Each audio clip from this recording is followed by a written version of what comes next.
on a daily basis. Our old people is suffering, falling down their stairs with carrying a bucket of water. We've got old people that burned with their hands trying to get water into their baths.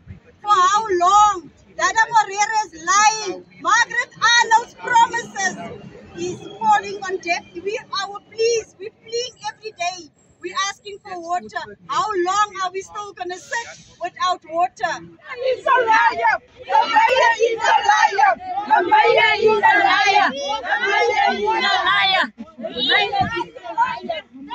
All we're asking for is water, please.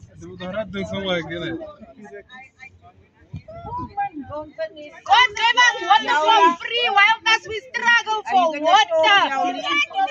Our basic right.